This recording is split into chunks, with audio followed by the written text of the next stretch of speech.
They like the quiet. But we're here for a very serious topic tonight. We're going to talk about the safety of Midland. And when I say talk, I mean we want to hear from you, but we also want to have the opportunity to interact with you. Midland, as you know, is a lovely community, and for many of you, you probably lived here generations. I'm relatively a newbie. I've only got about 18, 20 years under my belt with Midland. And I've watched it, as your mayor, grow over the last 18, 20 years. And some things have gone very well, but we have a persistent challenge. And that comes with the safety in our community and the challenges we have with individuals and I guess socialization in the downtown area. But before I get into the little bit of the history, I want to go through that with you. I'd like to introduce my panel. And I realize it's probably very intimidating for you to have this group of individuals up front, but let me tell you, they're very friendly. We're working on this very diligently, and these folks are instrumental to making sure we come up with a good conclusion. So our very first one, Denis Laurent with the Salvation Army. He's our street outreach person.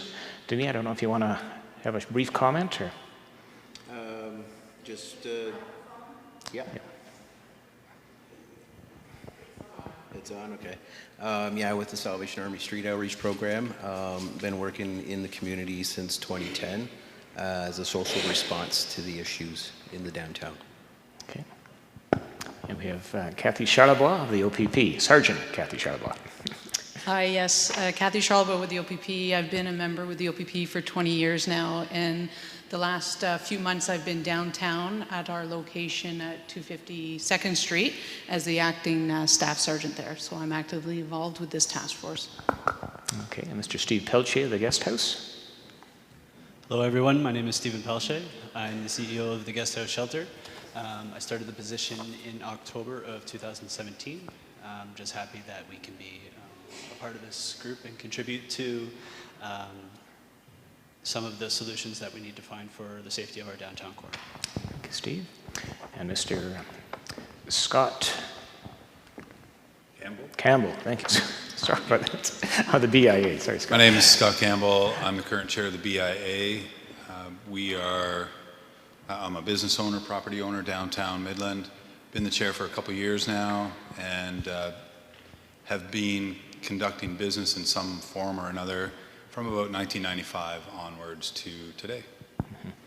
So that's the problem when you're on a first name basis with people for too long. You said there's a last name there somewhere. We, in addition to these four persons up here, we also have from the Police Service Board, Mr. George Dixon. I think, George, you're in the audience, so right there. Julie McFadden of the CMHA, I don't believe she's with us this evening. We have Barb Kettle of the Public Library, and Doriana Calvano with the County of Simcoe. So very pleased you're all here. I'd also like to recognize some of my councillors who are in the audience. I've got Councillor Jack Conton in the back. I saw Councillor Stuart Strathern, and I'm not sure, and Councillor Pat File. I'm not sure if I missed anybody else, but if I have, my apologies. So to get this going properly, I'd like to first of all recognize that we're on the property of the Anishinaabe people, the indigenous residents of this territory, and I'm very pleased that they've given us permission to be here with you this evening. I'd also like to call upon Pastor Karen Talmy-Stam to open this with a brief prayer.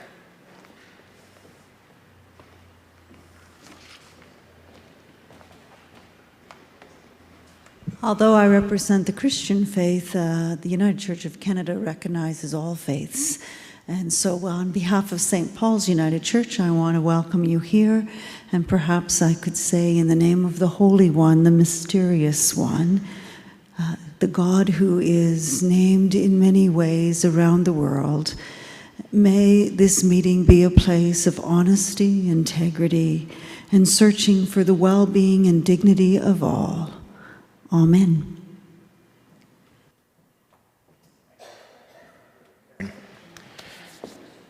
So as I said, this is going to be a discussion, and it is primarily going to come from yourselves, that we're here to listen and to help you with some questions or some answers that may crop up, but it's primarily to hear your views on the topic of safety in Midland.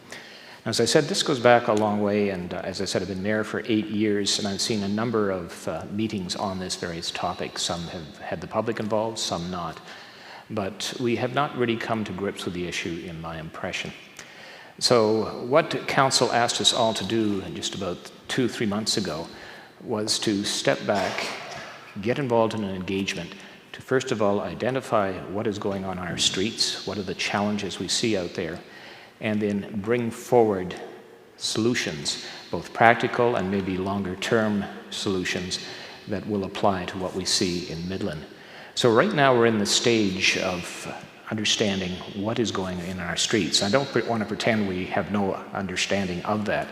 Obviously, the individuals before you at the panel, myself a little bit, we've been hearing this over the years, and we've formed some ideas as to what is happening there and also maybe what we should be doing about it. But it is very important that we get the full perspective, the ones that you have, as to what's happening in our street. So we see it through a certain lens that I'm the mayor of the town, so I'm trying to make sure we've got good order downtown, when in fact it may be all about housing, or it may be about food security. And it's so important then we get all of the different views so that we can reflect upon those and put forward something that's going to work in the long term. I think very much we recognize that we've got to do something in the short term because we do have issues that affect people in the short term. But recognizing, as I said again, this is an issue we've had for 10 or 20 years. We've got to put in solutions that make sense in that time frame. We've got to get in under the covers, as it were, and fix the base of the problem. So it's not a simple task, but it's going to start, obviously, with your involvement in this tonight. So very shortly, I'm going to stop talking, and I'm going to turn the microphone over to you. We have a microphone up here that you can certainly come to. If you're having trouble getting out of your pew and coming up, we can certainly bring the microphone to you. So if you just wave, we can make sure that the microphone is brought to you. In terms of your comments, just I guess a couple of things that you can say virtually anything you want that's hopefully on the topic, whether it's I've seen this problem, or I've got a solution, or this is how it affects me. It's sort of free form. I'll try to probably keep your opening statement to about 5 minutes, and as time permits, we'll give you an opportunity to comment further. One thing I'd ask you to consider, and I go back to my days with Out of the Cold, having run that, is we often use that unfortunate phrase, those people. And my discussions and my learnings at Out of the Cold were, those people are us people. The ones that we saw in our shelter, on our streets, live here, were born here, have family here, and somehow we have lost them as part of our community. So this is the underpinning of what we're trying to accomplish here, is to bring people who are challenged back into full community with we in Midland. So as I said, it's not a simple task, and it starts by, first of all, understanding what we're trying to accomplish and what we're going to do. Now, just in terms of a little technical stuff, I believe there's a washroom up the stairs and just to the left. Yes, not even up the stairs, just up the hallway. Okay, just up the hallway that way. We'll probably have you out of here by 8:30 at the latest, but obviously we're not going to shut the discussion down if we're having a good discussion with that. And as I said, you can virtually comment on anything, say anything, or ask questions of our panel. If you want to direct something, for example, to Kathy about why the OPP has not responded more forcefully downtown, I think, Kathy, you'd probably take that generically. And again, don't look for a quick solution, like I've got it all fixed, here's the answer. But we're here to learn as much as I think all of you. So it's probably enough introductions, and the microphone is now yours. And it's always tough getting the first person to come up and comment, but I didn't see the audience in by saying, I want you to come up and talk. But please, we do very much want to hear from you. Yes? Bring the microphone over. Amanpreet is in charge of the microphone tonight.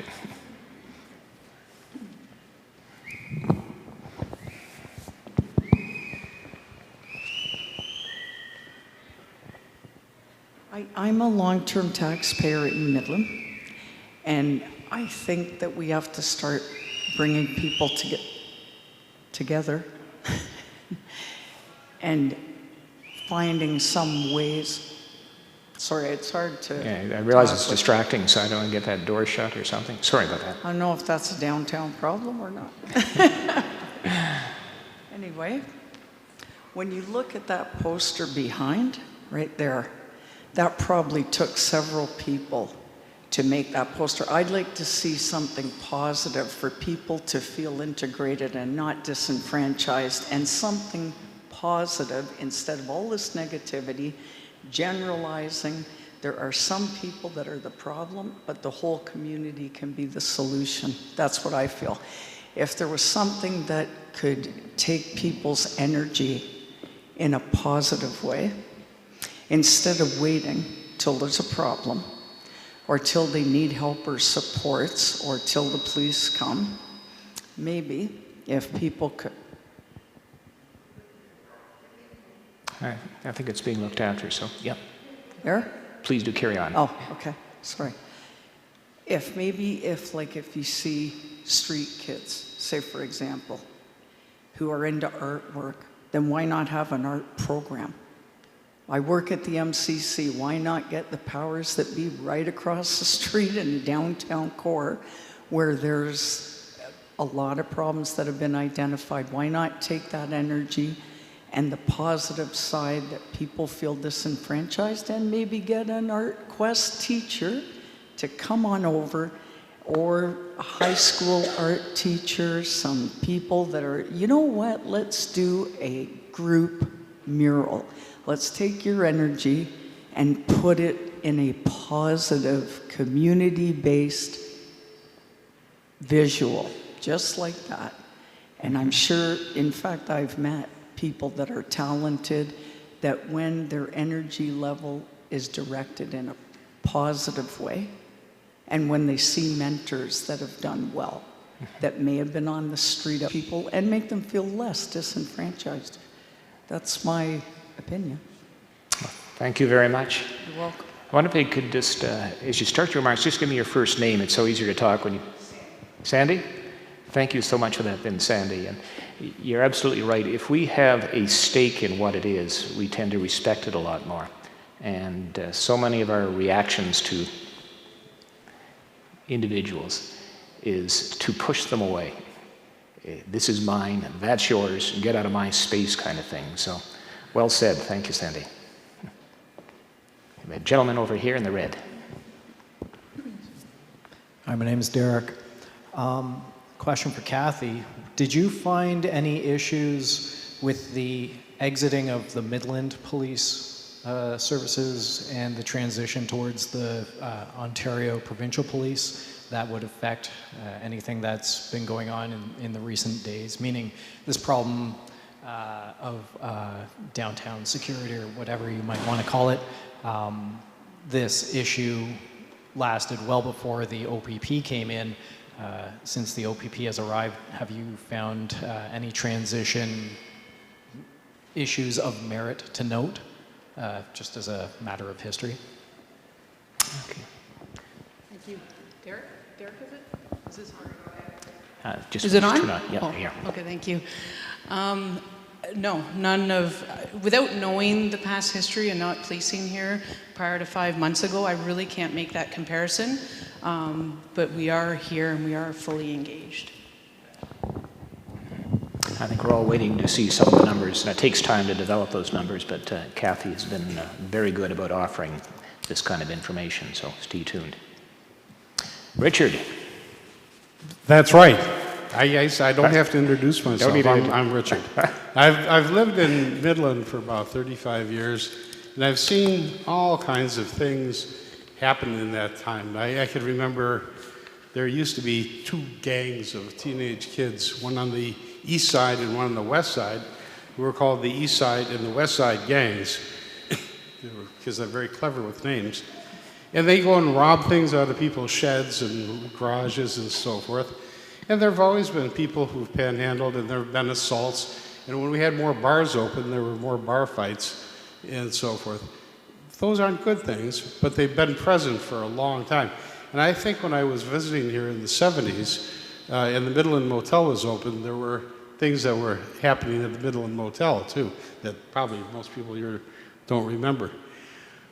What's the problem now? And I'm not saying there isn't one, but rather, what is it that brings us together now that's different from these things that have happened over the years? We had gangs robbing people's backyards. We've had people certainly I was on the Rosewood board for a number of years. We had a lot of assaults of men assaulting women. You've been instrumental in helping to deal with that. We've had a lot of problems, as does any community, why are we having a crisis now? What's the... I don't know who to address that to, but what's different now? Well, I was hoping that you could tell us, Richard. No? I mean, no. you've got the experience. You've seen the town over, as you said, decades. What do you see is different now? And just your... Well, I guess, Gord, when I'm saying that, I'm not sure that I see anything different. Okay. So that's why I'm wondering. Clearly, some people have raised some issues. I'm not completely sure what they were. I'm asking, just in innocence with it, what we're focusing on. Okay. Well, perhaps I'll ask my good panel. Does anyone want to deal with that? What's different now? Why is it an issue now? Kathy. You know what? I wish I had the answer, but I really don't as well. Calls for service are increasing. Back in the day, the summertime would be busy because we'd have obviously an influx of tourists coming to the area. Now it seems that we're getting calls all the time, so I don't even know what the issue is. I don't know what the difference is. I wish I had that answer. And so, Richard, before we let you go with that, I think just a couple of points. First of all, genuinely, we don't know what the underlying problems are. That doesn't mean we probably couldn't list off 5 or 6 issues that may lead to it, but it's hard to say, you know, oh, it's that one. That's one we have to fix. Well, I guess what I was sort of asking was, has the crime rate in general risen? If so, is it demonstrable what kinds of crimes have increased?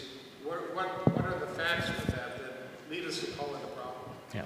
So the question is, how do we know we have a problem? And again, this is the problem statement part of it, and we are doing exactly that. Do we understand if we do have a problem? Now, you yourself said this goes back 20, 30 years, and that's my observation too. So I guess the question is, do you really want to fix it then? Is this the way Midland is, and it's going to go on like this forever? I'd like to think there's probably a better response to that than no, that's just Midland. So yes, you're quite right. We have to define if we have a problem and what it is. So appreciate that. Yes, sir. My name's Jesse Miron. Jesse? Hello, everybody. I think I could probably answer a little bit of what you're saying. I've grown up, had a lot of problems, been a bad kid, done a lot of things that I shouldn't have probably did. And I'm watching my kids grow up. I got a 16-year-old son and I got a 20-year-old son, right? He's 21, just turned 21 on June 7th. So trust me, it is not easy watching these kids grow up in our town, okay? So we got huge issues coming down to schools, right? Even down into public schools, you know what I mean? That's where we need to start from, my opinion, okay? So if you got kids in the school, say my 16-year-old son, okay? He tells me everything. The good thing about me, my kids are very open with me because they know that if they get in trouble, well, I've done it too. You know what I mean? So I don't judge them whatsoever. So like them people, well, I'm probably one of those people, right?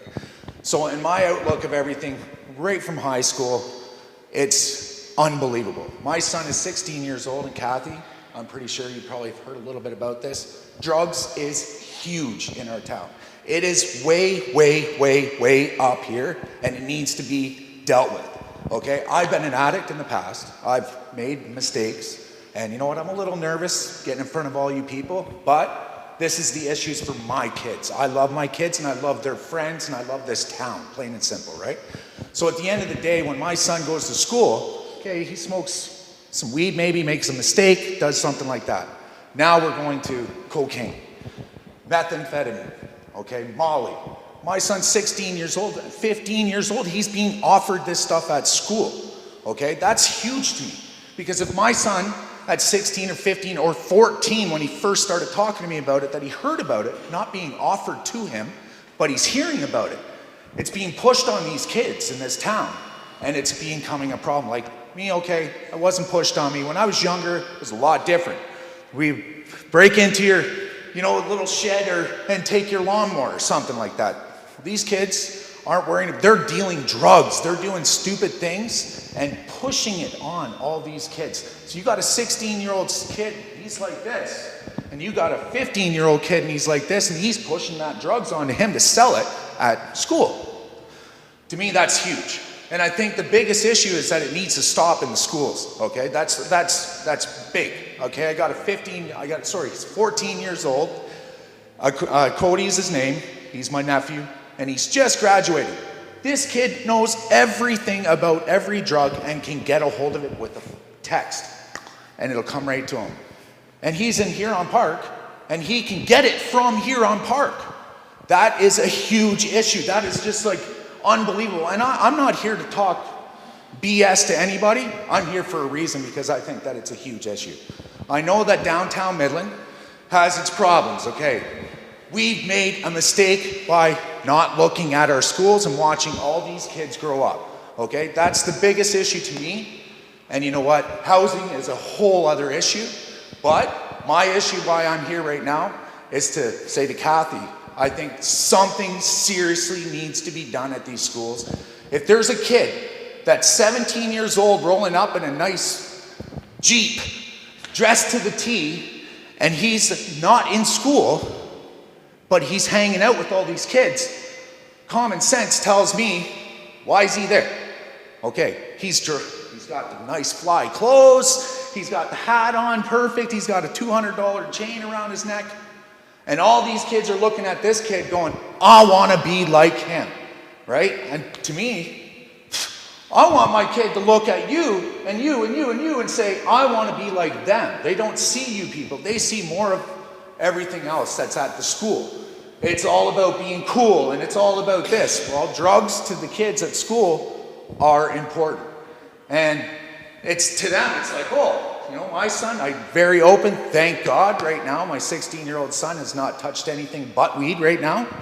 But I have a 20-year-old son that has gone through everything, okay? And he's touched it all. He sees it, and thank God he's been very open with me about it.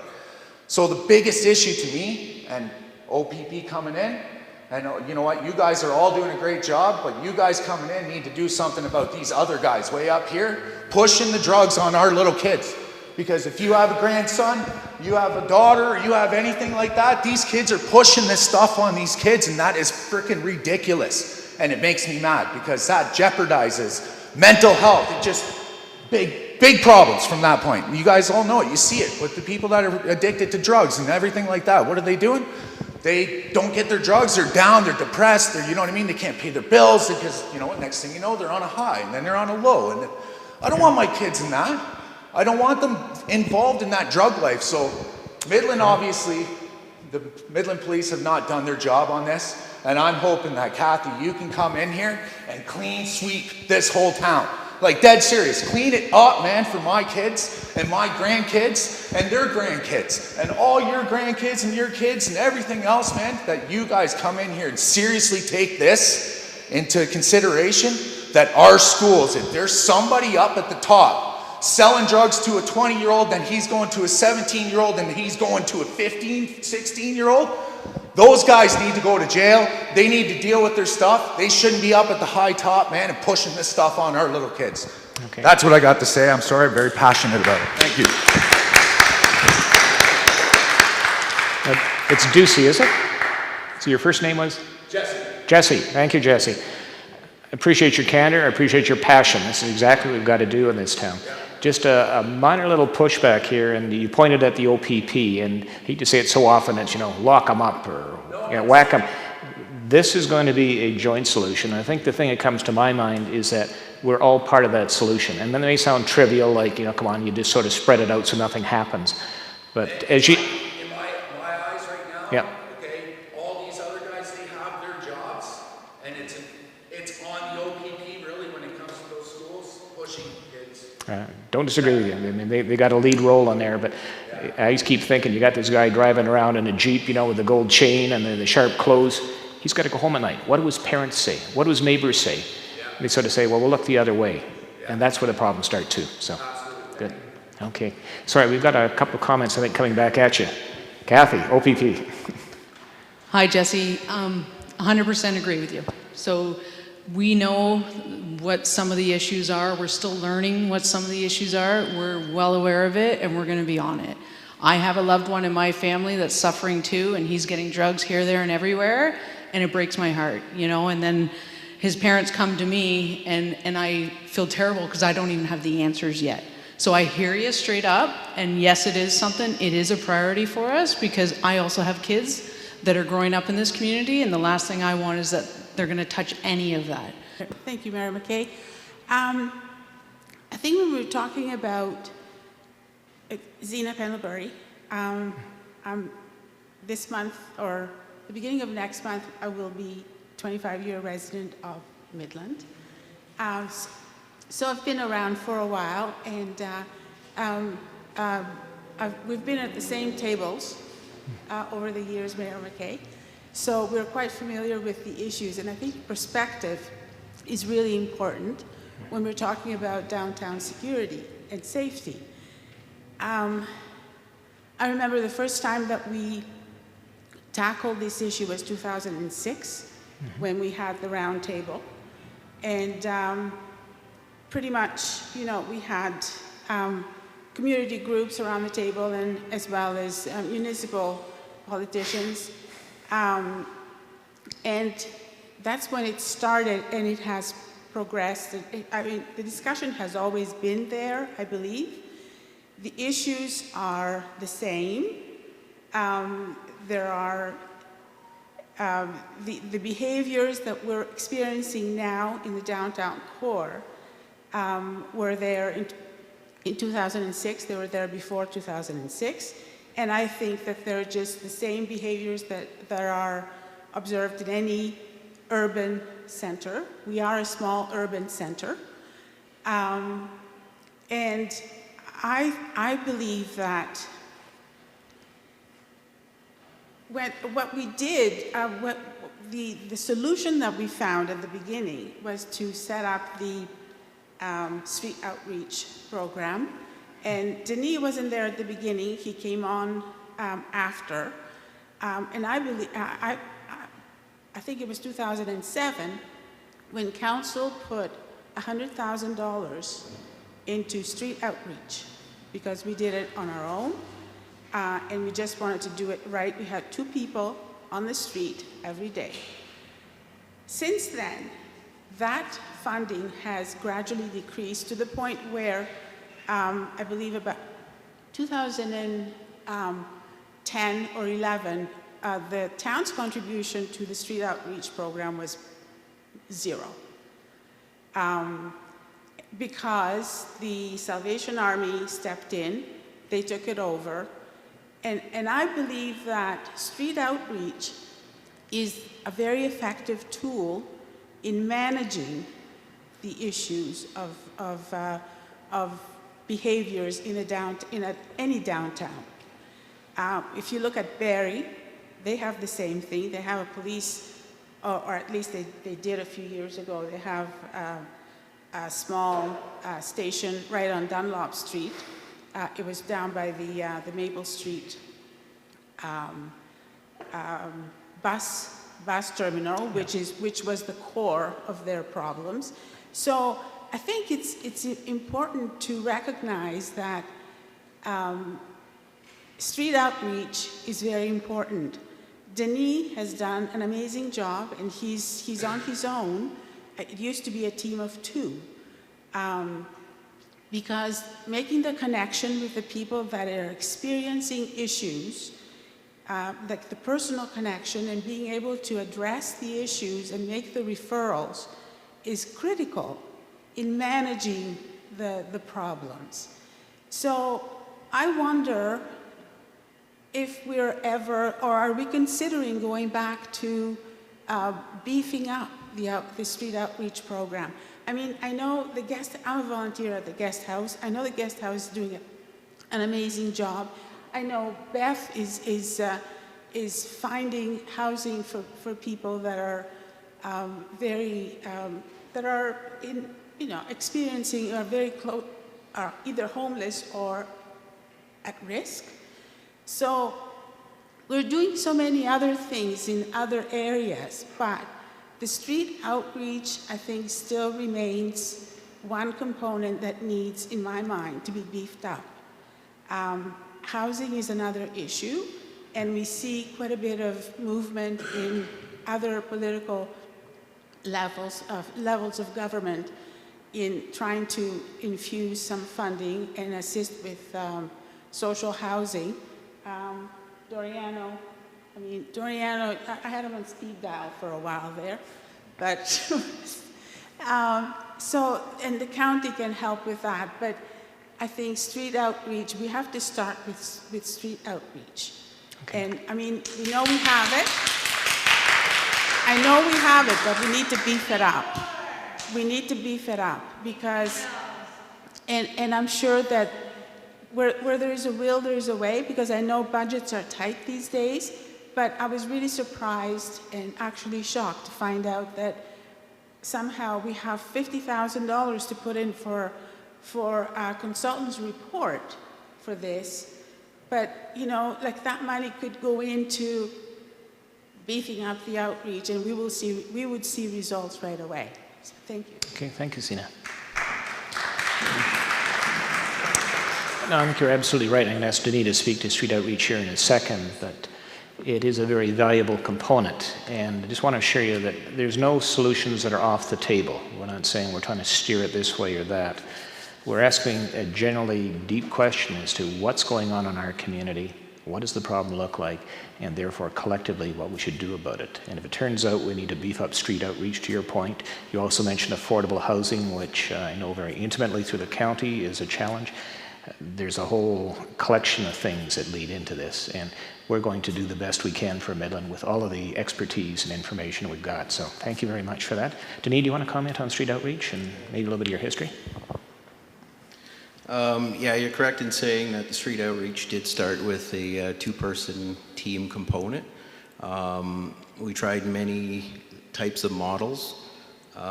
We found that to be somewhat effective, more so in optics and appearance. But the main issues that we're always facing, we can effectively pick up people, bring them into the system, but there are much larger underlying issues systemically affecting our effectiveness overall in all these aspects. And I'm hoping those will come out eventually and be worked on once they're the underlying issues come out from what is identified here as the street issues and problems. And the challenge here is we know we're dealing with a complex social issue, and you just can't say, oh, that's the magic bullet, do that and it's all gone away. Because you may suppress it, but it'll come in other ways. And we've heard about the schools here. So if it disappears downtown, has it come up in some other way? So we've got to be intelligent about how we form the answer. So, but thank you very much, Sina, for that. Did I see somebody else? Yes? Well, Nicole. I just have some more questions about outreach. Yeah. I hear what you're saying about where the problem might be, but in the meantime, and I think everyone would agree here that outreach has been probably the best form of taking care of some of the problems that we've seen in downtown. Would that be true? Or outreach, like immediate outreach, when someone's struggling that doesn't quite fit the criteria of going into the hospital, or they're not quite to the point where they might hurt themselves or hurt somebody else, but they're definitely struggling because we can see it by their behavior. Like, let's say they were wielding a shovel or threatening or doing things like that. The other thing too is I wanted to mention to you, you said what's changed about downtown in the last few years. I think what's changed is I think people have realized is that we're not looking after each other properly, because if we were, we wouldn't have all these troubles that we're seeing downtown. So I think what's changed is that the way we've been doing things seems to be perpetuating all these cycles of abuse, including the guest house, unfortunately. I know you guys do some great work, but I also know that it does perpetuate a certain amount of violence in our community, because unfortunately when I was up at that end of the street, I had to call the police really regularly about some of the issues that we saw, and not necessarily to do with just grounded, but to do with girls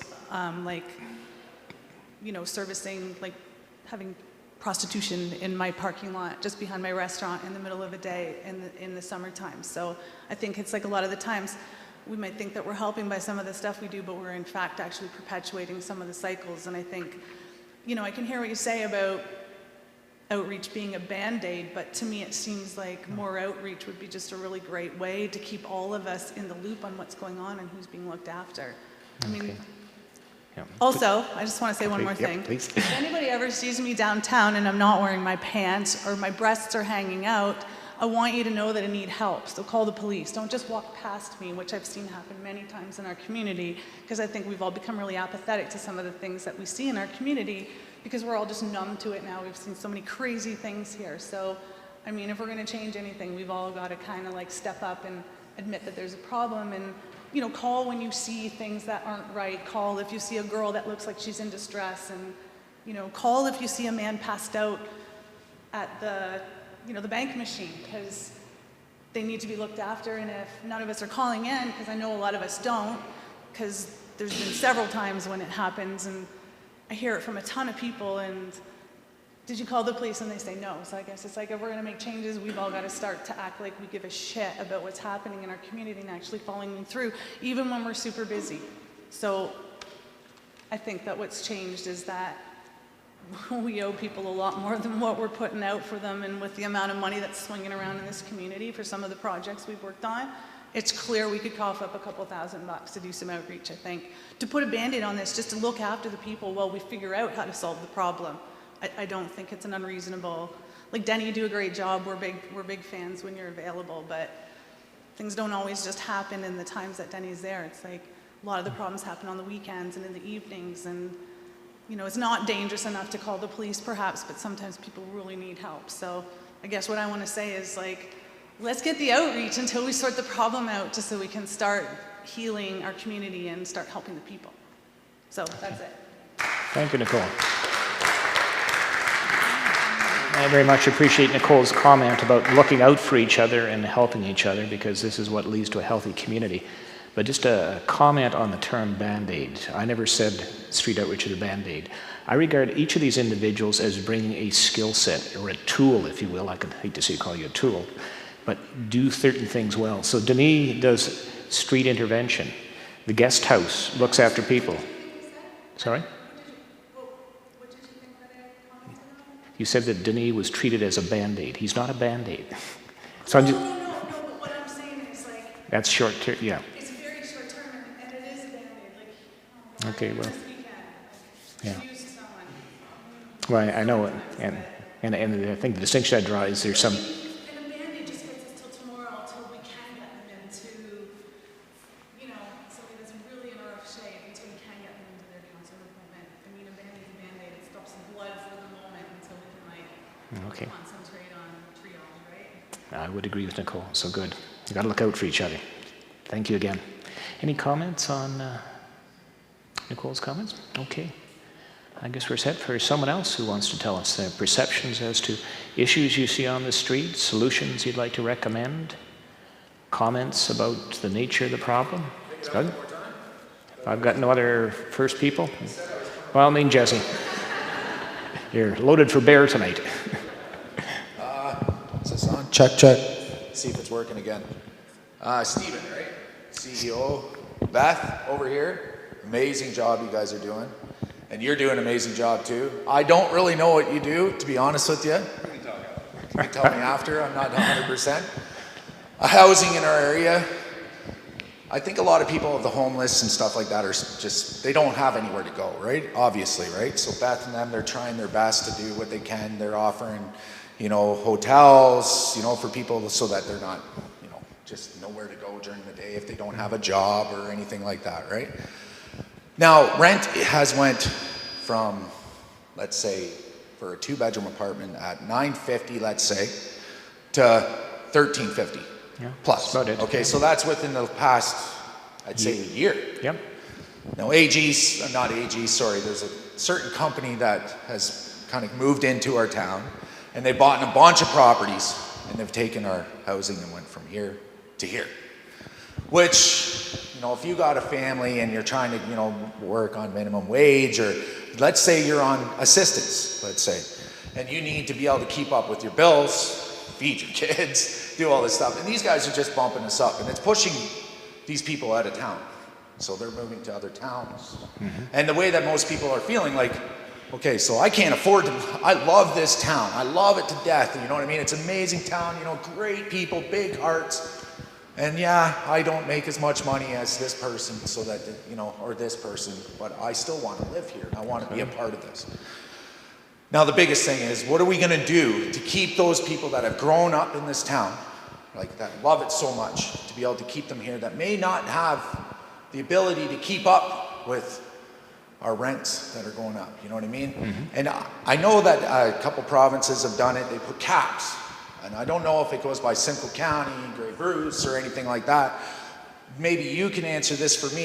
Is there anything that can be done to put a cap so that these homeowners, these businesses, corporations coming in and buying multiple houses and switching them into duplexes, two bedrooms and one on the top, one on the bottom, or you get a 3-bedroom for $1,700, and it's a little box, you know what I mean? Is there anything we can do to stop that, bring it down a little bit so that our town and the people that are homeless can just get a little bit of an up and be able to, because I'm having a hard time getting housing right now, people, and Beth, you know all about it, right? And it's very, very, very difficult, okay? And I work, you know what I mean? Winters are very tough, as a lot of people know in this area, for, contractors or, tradespeople and stuff like that, and it was a long winter, right? So I'm back to work, I'm making good money, assistance has helped me, stuff like that. Now, can there be a cap put on rent in our area? Well, I'll give you the short answer, and it goes right back into the province. We have rent control, as you know, in this province. So it says if a unit is being used for rental purposes, you only are allowed a certain increase. I think it's about 1.5 or 1.8% per year. So and what has happened as a result of this is people who want to invest in rental property have stopped building them because they're sort of capped in terms of how they can raise the rent. So I don't want to play that game. I'd rather build a house and sell it.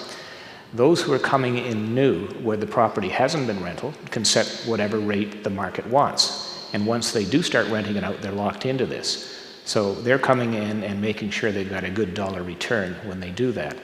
So the town of Midland doesn't have the legal authority to step into that.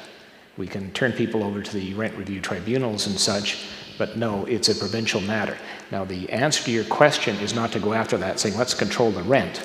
It comes back to the market principles of supply and demand.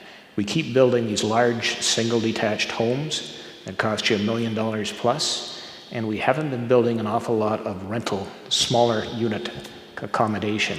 That is starting to change, and we at the town are looking into this. We've got 2 new rental towers going up on William Street. Yes. So the unfortunate part, it doesn't happen overnight, because I keep telling people there's not enough public money to build the houses we need.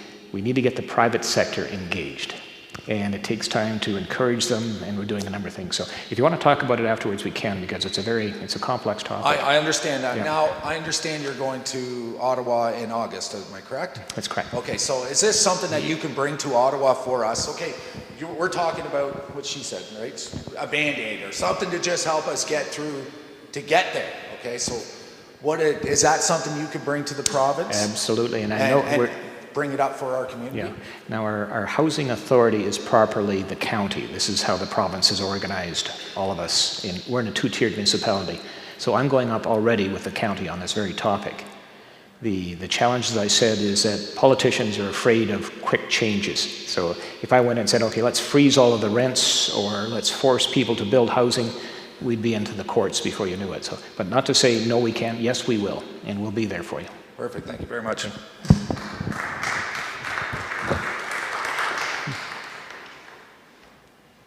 Any other comments or thoughts? Any comments on what you're seeing downtown that's upsetting or concerning?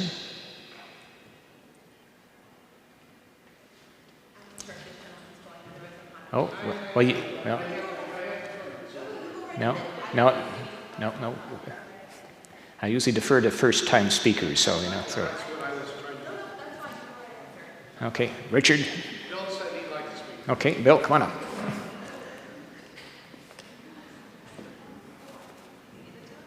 You all right there, Bill?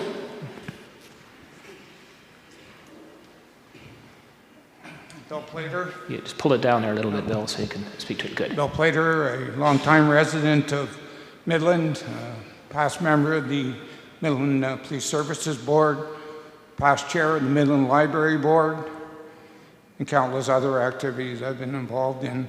I have 31 years at the Mental Health Center working with the most acute mentally ill, and it breaks my heart at times to see what's going on in Midland.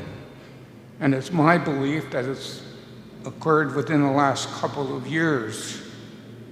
And I just think we got a bad group of people in town now. And they're influencing, as the other gentleman said, everyone, and particularly the most vulnerable of the mental health people. I also believe strongly, and I've argued this for years when I was involved in the system, that we were going to create Americanization of our mental health services, that more and more people who are the most vulnerable would be released out in the community without the supports that they needed. And that has occurred more since they privatized the mental health hospitals. They're coming out, and out of sight, out of mind. Nobody's tracking these people. And nobody's making sure that they're staying on their community treatment orders. And so now you see actively on any given day in Midland, people being extremely psychotic and acting that way. And it just, we have to get back to working and finding out where the monies are going for mental health services, community mental health services. We probably have to work with the LHINs to ensure that they can ensure that the money's going to where it should be. But we also, as I said earlier, I think we have a really bad element that's moved into Midland for whatever reasons. And I think they got to get a clear message that this type of thing that we're doing tonight is sending a message to them that we're not going to put up with it and we're not going to let it happen. Thank you. Good. Bill.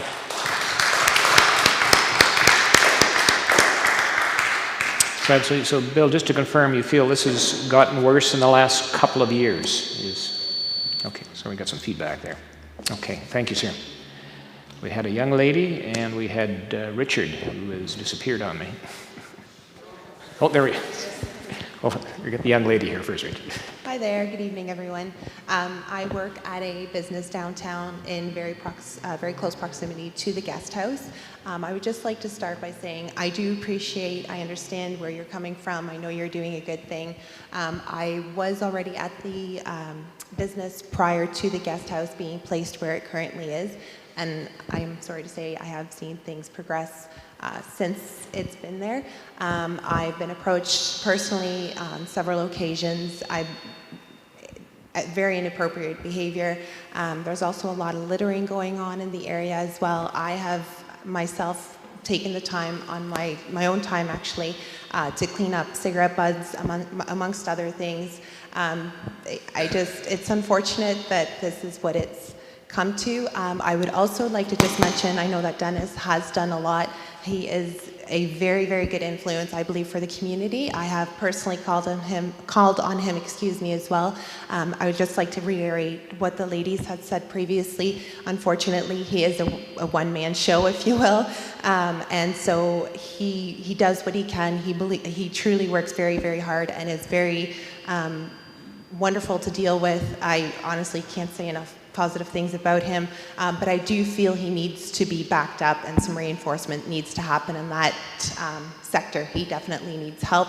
He's doing what he can, but as this lady mentioned, oftentimes he's not around. It's not his fault, but something should, if I'm happy, I understand the guest house serves a purpose. I can appreciate that, but if that location is in fact permanent, then there needs to be some reinforcement. Okay, thank you. That's what I have to say about that. So your name again was? Leanna. Leanne? Yes. And how long have you been in that location near the guest house? 4 years. 4 years. Yes. Okay. Yes. Steve, do you want to comment at all on Ben's remarks? Denis, any thoughts on this? Okay. You're taking notes furiously here, Leanne, so thank you for that. That's fine. No problem. Thank you. Richard, I think you were next up there. Thanks. I wanted to say that I agree with you, Gord, that we need to look inward and we need to look as a community as a whole, rather than to look at either some outsiders or some elements in our community, no matter how we describe them in terms of their wealth or their class, or how well they think or don't think well, or whatever, that it's all us. And I agree with your point of view that you made with that. Jesse's too, that we need to look and see what we can do within the community. Now, you take a little bit more of a law and order approach than I would, but nonetheless, the fact remains that we may need to look in those areas to do things. I suppose that I was concerned, this is one of the reasons that I came out tonight, that it seemed to me that the press that this has been getting, both through the paper and through CTV, has really focused on it being homeless people, poor people, and mentally ill people who are causing the problem in downtown Midland. I think that I started hearing about it from things that came out of the library. And I wasn't sure where you were going with that, and where you as a task or team, or a task force or team are going with this. But I wanted to bring in the point of view, and that's the reason I asked the question in the first place, that we shouldn't be looking at the other, that we shouldn't be thinking about some Trump-like mysterious invader from outer space that's come into Midland and caused a problem. That the problem is something that's a part of our community. And I think that you brought that point out in your earlier remarks, Gord. Yeah. So I'm pleased to hear that I haven't been hearing that come out. And I'm wondering if there's been any discussion of the fact that that's the way it's been presented, or at least to mine and to Elizabeth's point of view in the press, that's the way that the point of view of the town seems to be, that kind of thing. That's part of the problem too. It alienates some of us, if you know what I mean. Thank you, Richard. It's difficult to comment on the media and their coverage, especially if they're sitting here in the front row, so I have to be very nice. But the media's got a job to do, and we've got to keep it relatively short for the readership, so I can't speak ill of them. It does present challenges at times, as you said, that people tend to follow the bouncing ball too quickly without that pause to, what is the problem really? What does a good solution look like, as opposed to, well, this is a big enough bat, we can beat it to death with this. So that's the challenge we've got, and that's why we're taking the time with all of you tonight, and it's so important that we hear from all of you and your perspectives, because that's going to inform this group and the rest of my committee in terms of saying, here's we want to do it. And Nicole, to your point, both short-term and long-term, because I think we all realize, to your point, a Band-Aid's not going to cut it. It may help in the immediate term, but we have got to dig deeper. We've had this challenge for decades, and it's time we addressed it and resolved it. Yes, please. It was Sandy. No?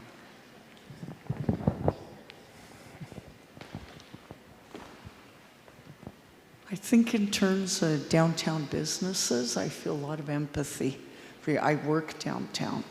So when I made the comment that I think a poster or a community, if people are well enough, if they're sober, is what I meant. I didn't mean if they're under the influence or not well enough to engage in like a community mural. But I think that the press also has a responsibility to be fair in the way that they're reporting it and not create a public panic. They have a job to report what's going on, and businesses, long-term taxpayers like me, employees downtown, students, families, seniors, everyone that comes downtown, tourists, everyone has the right to be concerned and everyone has the right to feel safe, but there has to be like a balance. I don't think, I've lived in Midland for 40 years and I came from Toronto. There have been some very serious intermittent crimes in the 40 years that I've lived here. There's been 2 very serious that happened right at the library, or near, across from the library.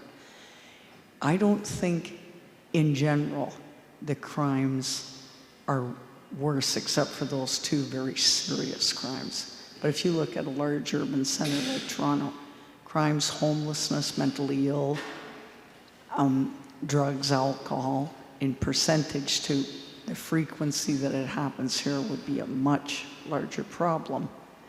But I think even within the confines of the community, now you have social media that's reporting everything all the time, and it gets enlarged. I think the level of panic has changed. I don't think the level of crime or intensity, maybe the area in the downtown, like Elizabeth and King Street, that seems to be the main focus, that intersection there. Let's say from King and Elizabeth to Tim's on Midland Ave and the town dock. If you took that perimeter from First Street down to the dock and up King or Midland Ave along Elizabeth, that seems to be the core area. But the other reality is if the guest house guests don't have a place to go in the daytime and they don't feel comfortable, where are they going to go? I mean, that has to be addressed as well. Everything here, every point that's been made so far is valid, but it has to be weighed with, what are you going to do about it? It's not, like, people's feelings are valid, and their concerns, their sense of safety, sense of community. The dad that spoke there, like, you've gone through it. You lived it. Now that you're a dad and your behavior's changed. So that dad brings a way different perspective. I say put you in the schools. Like, I say put you in the schools. Yeah, but you've lived it. So you're not simply giving out platitudes. The kids need to hear or know that many people have succeeded, and I think there should be a mentoring program for people like you and concerned parents, and that have gone through some challenges, tough with drugs, whatever, and that you've come out of it. I think kids would listen more than they would to simply people giving them a lot of platitudes.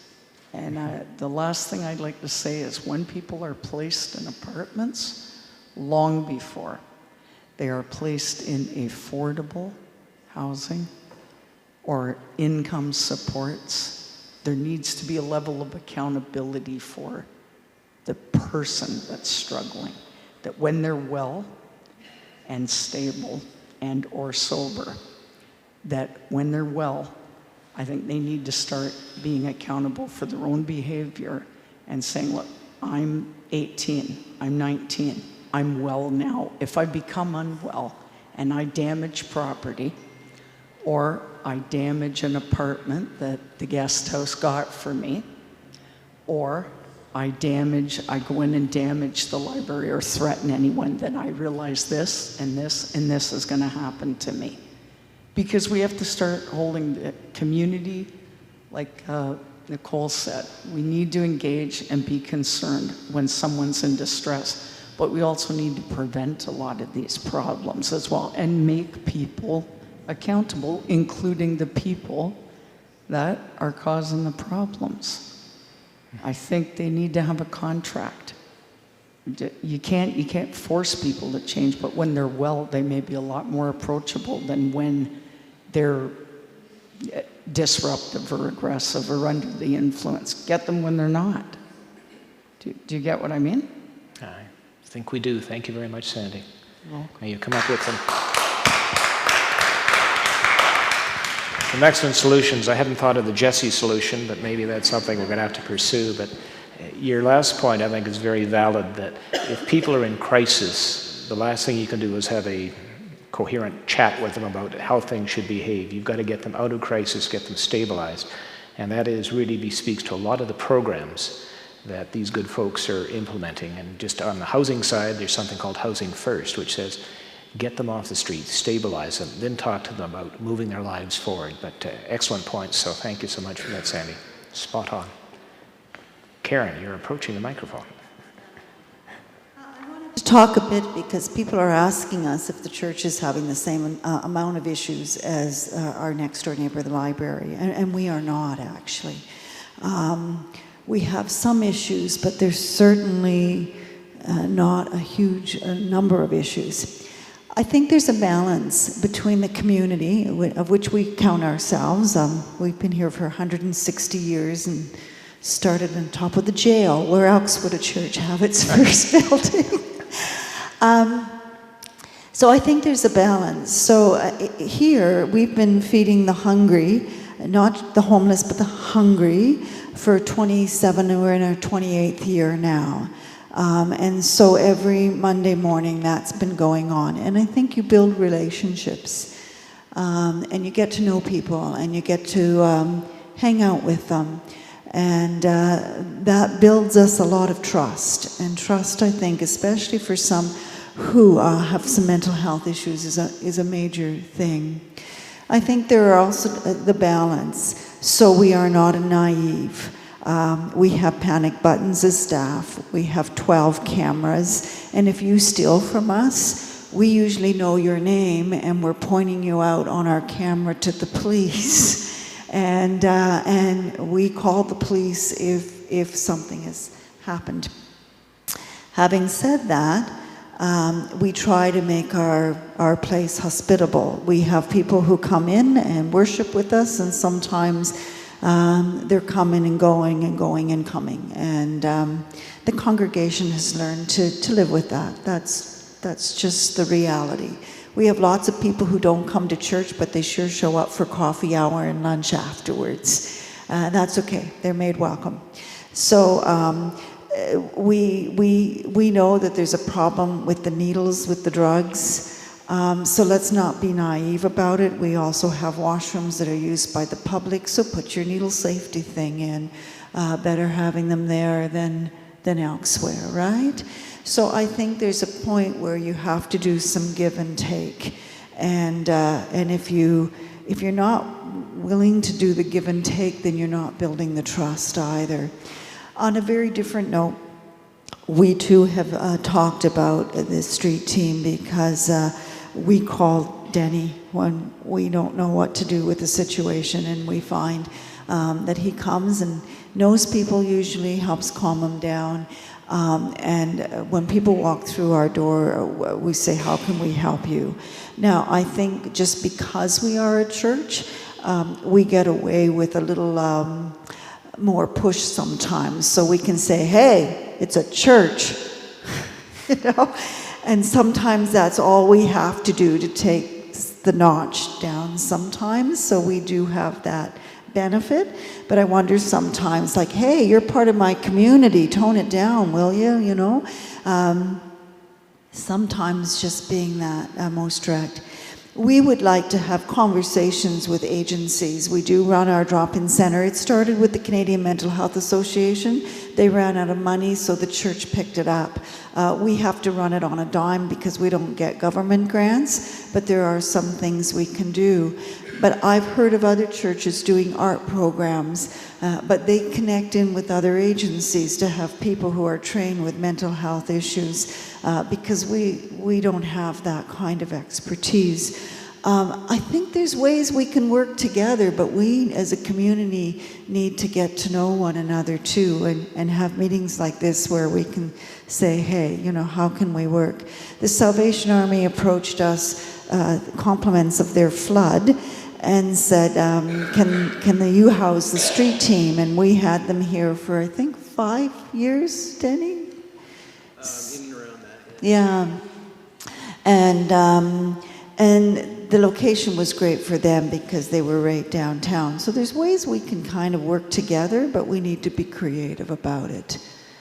So balance that ability to build trust and at the same time hold people to account. Okay. Thank you very much, Reverend Karen. And it goes back, I guess, to the nature of the problem. Is it getting worse? Is it significantly worse? How does it present? And therefore, and we don't have to do this tonight, but what are the solutions that we're going to have to bring forward? Because we're going to do something about this. So thank you very much, Reverend Karen. Yes? Yeah. Hi, Derek again. Quick anecdote and then a question for all four of you. But anecdote first, I keep odd hours, so I find myself at pretty much the only place in Midland that's open not only at 2 a.m., 4 a.m., or even 5 a.m., but all year round, 24/7, which is the Tim Hortons. That's like, there you go, that's the only thing in Midland that's open year round. And I can safely say that I have seen so many regulars at the downtown Tim Hortons. I don't know their names, but I can tell what they drink because they're there 24/7 as well. And it's the downtown Tim Hortons. At the Highway 93 Tim Hortons at the mall, there's almost no one there overnight. At the Highway 12 by the Walmart, there's almost no one there overnight, but constantly, consistently, those people at the downtown Tim Hortons, they're regulars, they're stable people, and they're almost residents at that Tim Hortons because it's the only avenue they have. That's just an anecdote. That's just something that I've observed, so you can make of that what you will. So I have a question. I was actually trying to formulate something for Denny, but then I realized it could actually apply to everyone here. To provide scope of what everyone is dealing with, Denny, you said that you started this with 2 people, but now it's been whittled down to just yourself. And you're, as the anecdotes from other people here say, you're not 24/7 either. You're simply 5 days a week, 9 to 5 organization or what have you. Here's my question to you, but then it extends to each and every one else up there, is in a hypothetical situation where you had all the money and resources at your power, what would it take for you to have, what would it require staffing-wise, hours, amount of money and resources? What would it take in an ideal scenario for you to achieve a good, healthy relationship with this situation at large in your respect? And then again, this applies to both the OPP, the Guest House, the Midland BIA. I would like to hear from all 4 of you as far as what it would take for, in a perfect world, the resources and other items to make it the best case scenario. Please start with Denis and then move to the sides. Thank you. It's always a dangerous question. Sort of, here's your shopping list. What would you like to put on it? So, Denis, by all means. Great question. What would it take? I guess if you're looking for constant connection with everybody all the time, or more of it, it would take more manpower. As for cost, I would have to check with my program operators. I am a single person operating on the street, but I am not alone in the program. I have support staff in-house. In various levels, but yes, I am alone on the street at this particular time, and it would probably be a benefit, obviously, from what I'm hearing, as the insight to have more visible presence for longer periods throughout the weekdays. But as for what that would take, I would have more people, more money, more training, more time. Kathy. I think this is a really difficult question to answer, to be quite honest with you, because it's way above my pay grade to decide what could really make changes out there. I think it's like with any organization, you try to do your best with what you have, and as time changes, then you also try to change with them. Yeah, it'd be great to have an additional 50 members right downtown to be at every corner and every business all day long, but that's not really the reality of how policing works, right? So it is a great question. I wish it was a perfect world. I don't think we'd ever get perfection, regardless if we increase our numbers across the board, but yeah, like I said, it's way above my pay grade. Okay. Steve? I think that's a great question.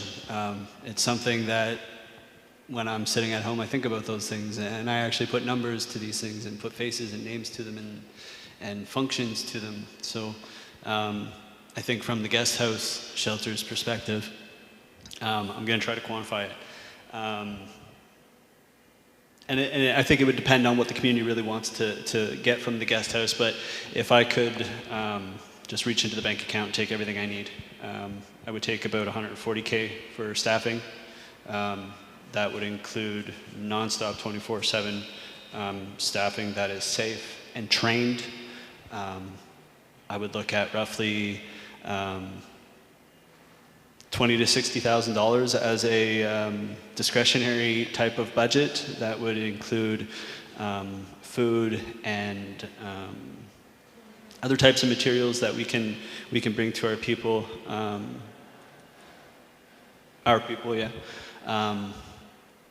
Increased volunteer force. You know, we have a great one, but there's. Explain what you're currently working to. What are you currently working with right now? How many people on staff? Staff we have right now 5 full-time employees and some part-time employees. We have a volunteer staff of roughly, I would say, about 70 who are active on a weekly basis. We have what I would call a subcontract worker as well, who helps us out as needed. And then I guess if you look at our building as a whole, there's another number of organizations in there that bring their services, and so there's, you know, there is a lot of employees in there that aren't necessarily connected to my organization, but I kind of lost where I was with that. But I mean, that's just to give you an idea of some of the things that, if I could just pull it out, that's what I would do today. Okay. Thank you. So Scott, you're not a service provider, but do you want to deal with the question?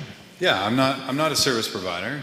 I represent all the downtown merchants, and kind of further to Jesse's point earlier, you know, where he said, like, okay, this is the OPP's job, or this is the, you know, it's not necessarily the business owner's job to come up with the solution. We can be part of the solution. We can help identify some of the problems, and you know, we live in an interesting area, right? Like there's so many services out there.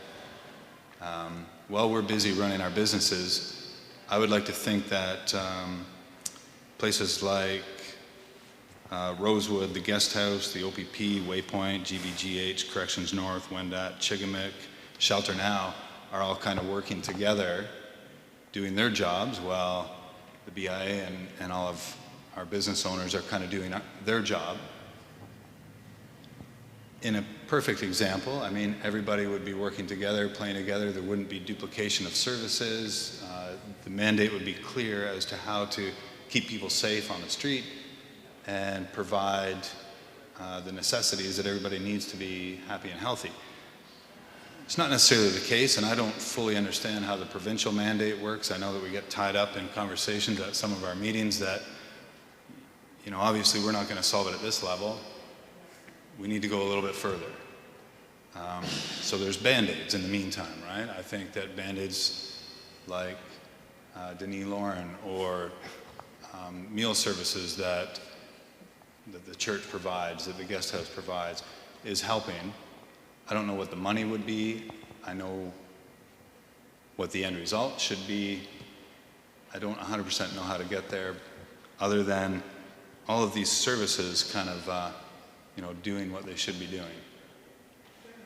Okay. Thank you very much, Scott. So you can see the complexity, and while you can drill down on the guest house or the OPP and ask them in that silo, what do you want?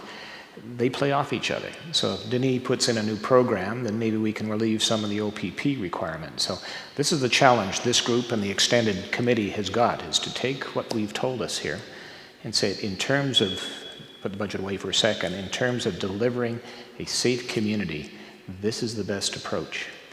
And I guess the good news, and we'll get into this not in this meeting, but later ones, is that there's many models being tried in many communities just our size all across Canada and in fact North America. And we don't have to relearn a lot of these things. We just have to say, that's our problem. Here's the structure of the solution. And to Scott's point in particular, let's get all of the agencies engaged in their part so it works and we get our safe streets back. So.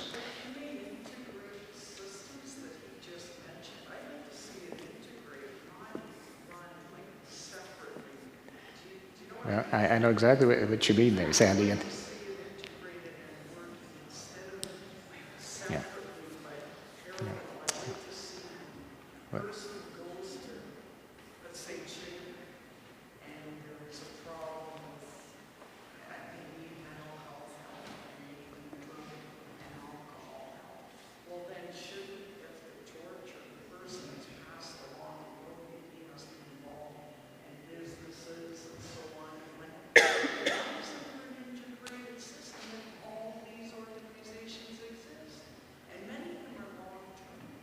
Mhm.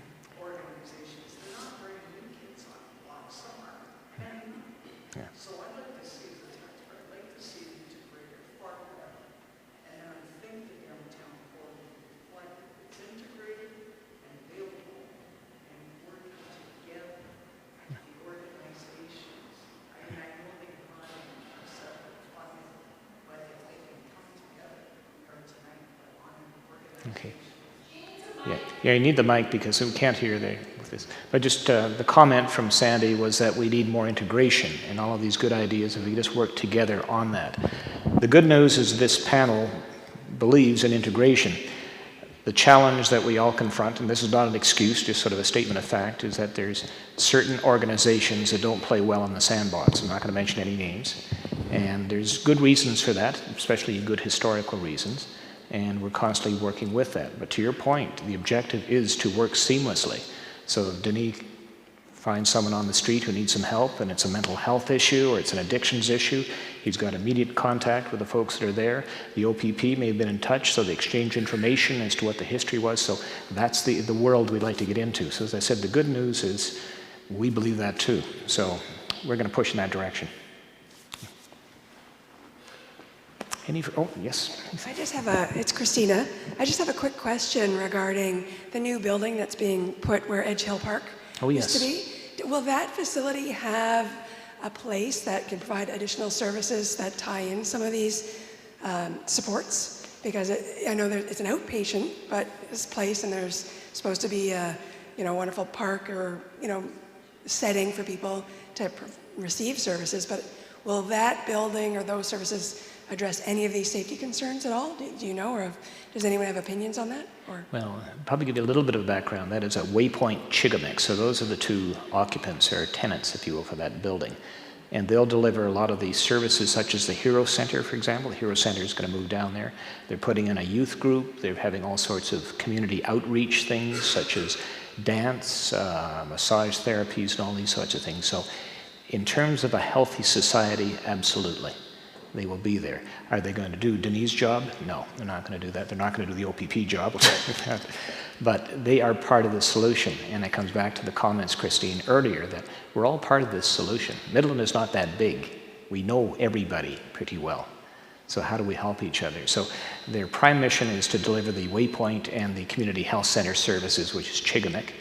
But they are very much, to Sandy's point, integrated in the community and wanting to work cooperatively with the community for this common end. So we talk to Carol Lambie and David Jeffrey quite regularly on that. So they're aware of this meeting, and in fact, David Jeffrey is participating in our discussion. So, in shortly, yes.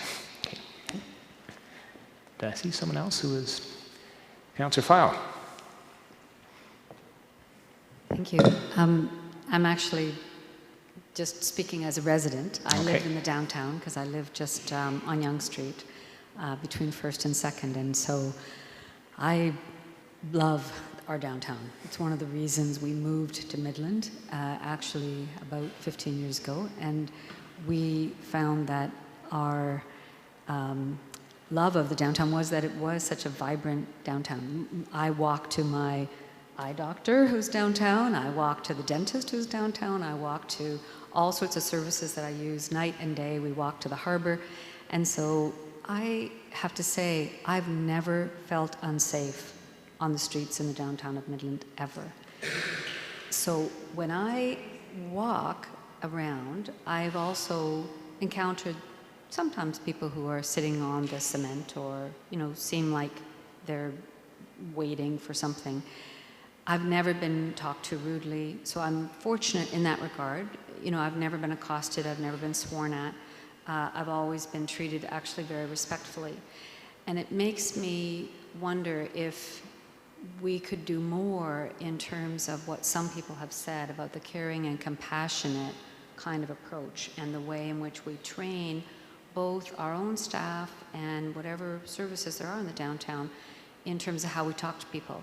Because one of the reasons that I understand that Denny does so well in the downtown is that there is a tremendous amount of respect that he gives to people who he deals with, and that comes back.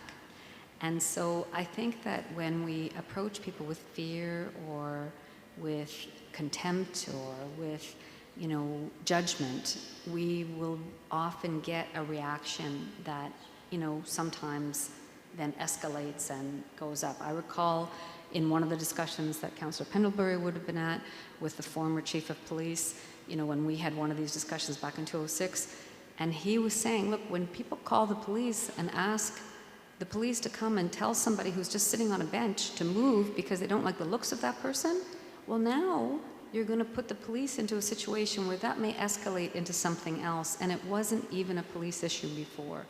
And so that, I think, we need to better understand, what is a police issue? When is something a criminal issue? When is somebody behaving in a way that is criminal conduct that warrants calling the police?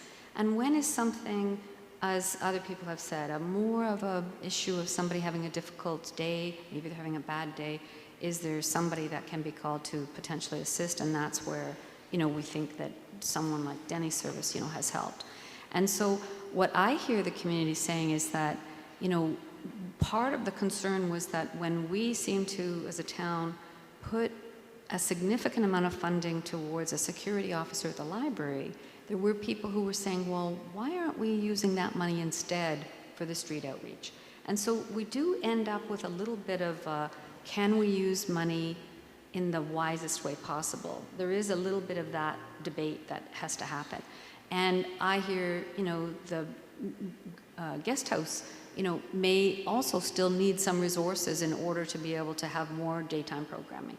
And so again, what is the best way for us to respond? Is it more the security model, or is it the services and more of the social? And I don't mean that security is not a service, it is a service. And oftentimes I know security can be very trained to help de-escalate, help manage, help, move somebody along and settle things down. But it does seem as if we need to put some of those resources towards some of these other services. And I would hope that with the number of people who are talking about caring and compassionate kind of approach, that we could look at that, as well as perhaps a little bit more of the training. One of the things that I know from my work in family law is that, the substance abuse connection to people who have been traumatized in their youth or in their adulthood, like, there's some real connections to, people who have suffered some harm in their life and why they're maybe using substances, and why it's not so easy for them to just, have a good day and maybe be more socially appropriate. And so if we have that level of compassion and we can work with people, maybe, I don't mean that people shouldn't be accountable for their actions if they're behaving socially inappropriately, if they, hurt anybody, if they harm property, they do need to be accountable for that. But can we also give people a little bit of slack and recognize that, maybe there's some people that if we could respond with humor, if we can respond with respect, if we can respond with just a gentler approach, maybe we would get a gentler approach back. I think that happens with youth, and I think it happens with people with mental health issues, and I think it happens, with a range of people.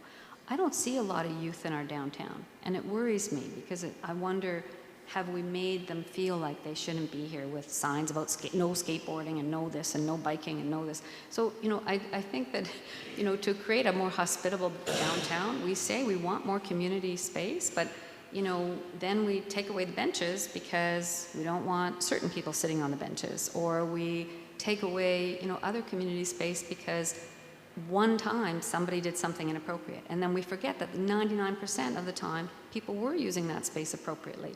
I really liked what somebody said over here, that they could think of 2 incidents that were really serious. And I think that probably lots of communities have that kind of experience. 1 or 2 incidents, but 1 or 2 incidents don't turn the place into an unsafe place. And I think we have to look at what's the majority of the experience, and how can we just deal with those isolated incidents without having to come with some huge, kind of response that is a security response. And to my friend over here who was talking about youth in the schools, I've raised 2 teenagers who are now in their 20s. And one of the things that worries me a little bit, and again, I think the whole drug issue is a very important one. We see what the federal government is trying to grapple with. I don't want our children to end up with criminal records, that haunt them for their entire adult life, because we approached it from such a security place that, we ended up arresting tons of kids and giving them records at the age of 17 and 18. So I worry about that because I think that does actually harm people going into their adult life, forever, for what may have been an indiscretion, a youthful kind of experimentation, maybe with the wrong crowd, maybe a bad thing. If they're still doing it when they're older, yeah, maybe you need to look at them as a criminal element. But I certainly hope that we can also look at how we deal with youth in a way that isn't sort of throw the book at them and, sort of you're a bad person, when it might just be that they've, engaged in some, curious behavior or some behavior that is typical of youth, and they need to just be given some latitude as well. And so I really like the idea of community service and working with community service groups as a way of doing diversions and helping people. Someone else mentioned about like the idea of doing projects in the downtown. Like if we could sort of work with the police, work with the community service agencies who do diversion, maybe, if there are incidents, we can sort of plug people into voluntary work or some other kind of positive experience of, look, we value you.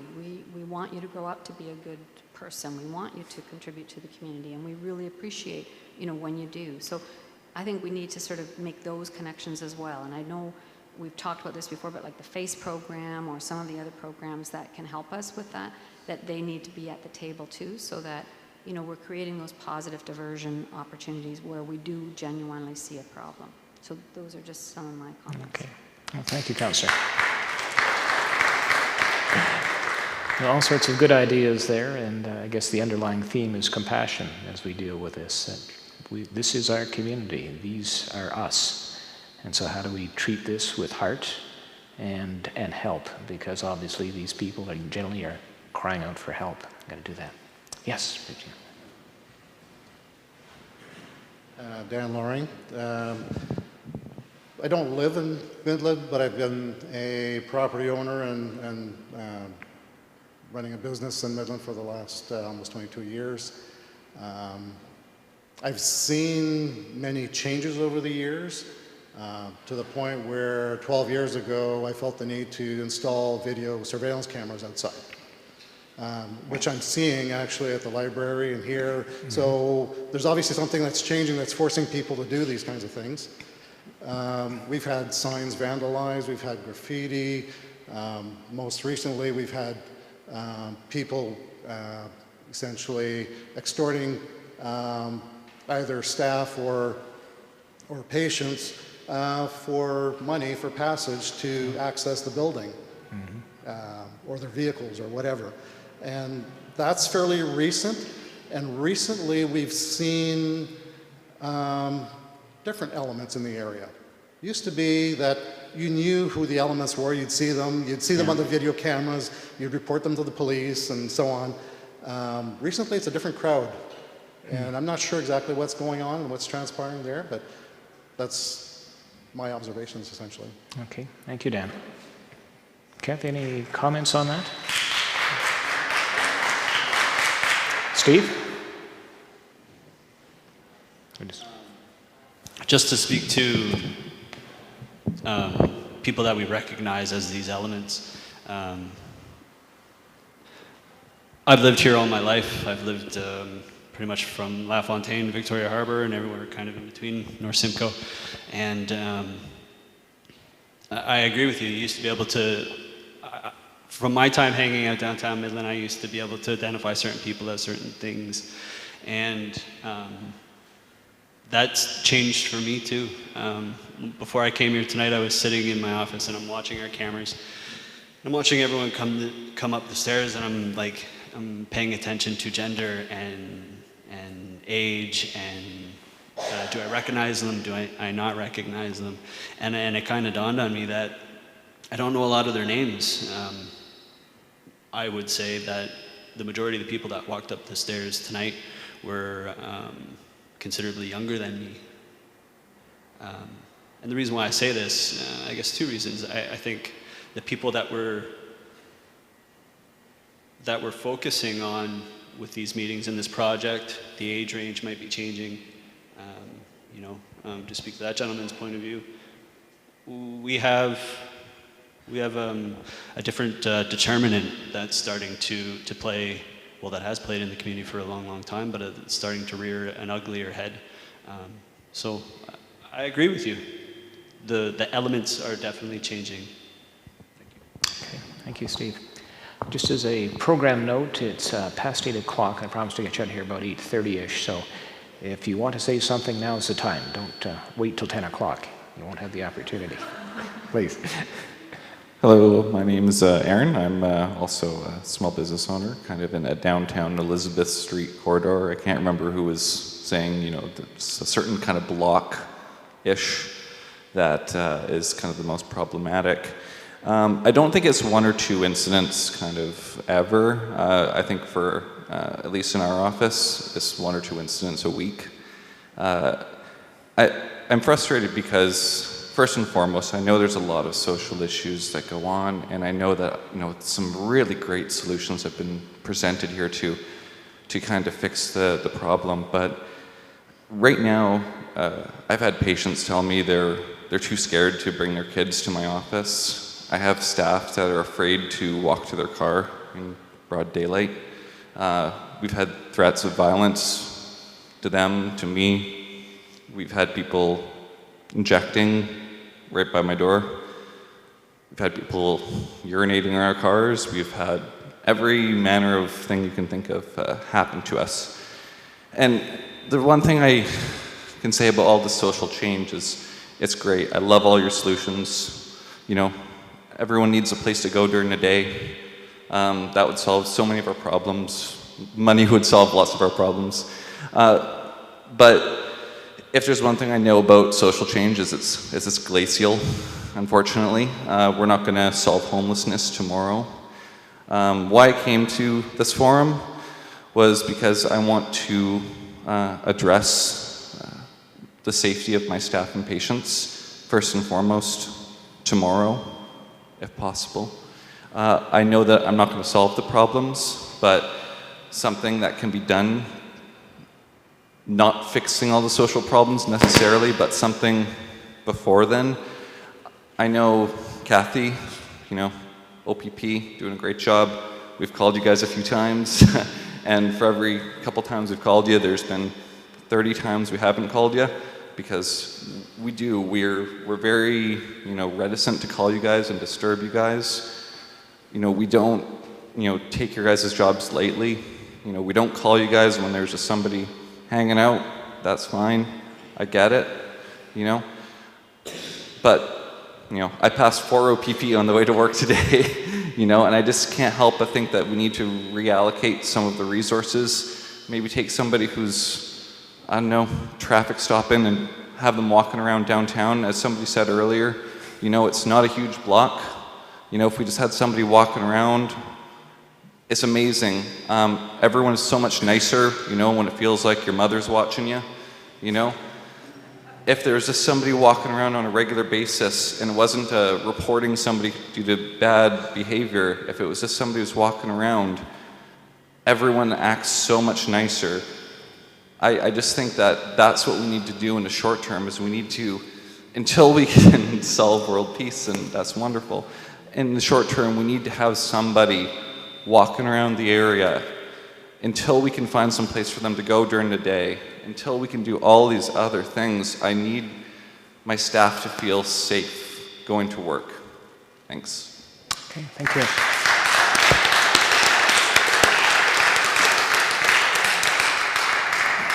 You speak so eloquently. We need a mix of solutions, and we've got to make people feel safe this year, this month. So that's one of the items that our good committee is going to turn to, so thank you very much for that. Scott, did you wish to comment? Yeah, just further to your comment. You know, I've been sitting with this group for a couple weeks now. Prior to this group, there was another group. Prior to that group, there was me and a few other downtown merchants kind of yelling. Some people say they don't have ever experienced anything frightful downtown, but the people that work downtown every day and have a store downtown are there Monday to Sunday from 7 a.m. until 7 p.m. or later, as a small business owner, you're there more than anybody else in the town.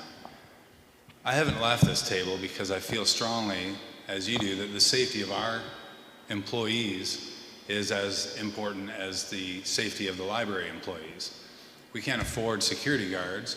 I've asked the same question, why is it that there's a Midland police cruiser out on Frankie Kindred Road nabbing people with a speed trap at 7 in the morning when our employees are showing up to get into our businesses and maybe feeling uncomfortable because there's somebody urinating or there's somebody sleeping in your doorway, and it kind of comes and goes. Like if I'm really noisy for a couple weeks, then we'd see a cruiser in front of Value Mart. People would kind of, and then they'd go back out to Johnson's Fruit Market and get some more speeders on the way in, and then it would kind of resurface downtown again. I guess where I'm headed with this is, until the end of this group, maybe we have a more of a Band-Aid solution that might offer a little bit more help to our merchants downtown and to our pedestrians downtown. But I guess you can count on me being here. I'm kind of the only face that's stuck around from the BIA long enough.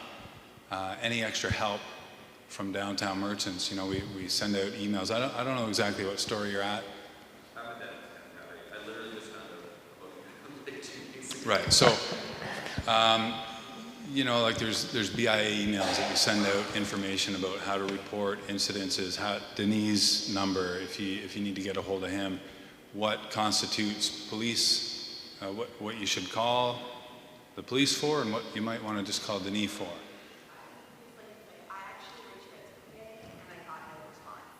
That's unfortunate.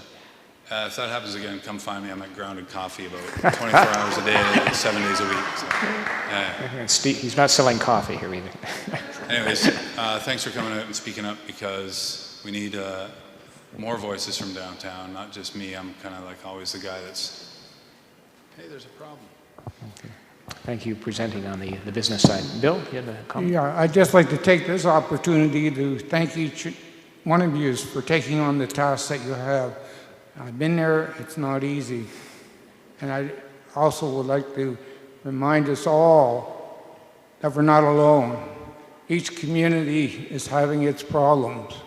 And maybe ours are a little unique, but I don't think so. If we look at what's happening in the major cities like Toronto, with people falling through the cracks and causing horrendous situations. But we can also look at a community like Barrie. Barrie is increasingly crime, more crime going on there. And we shouldn't lose sight of the fact that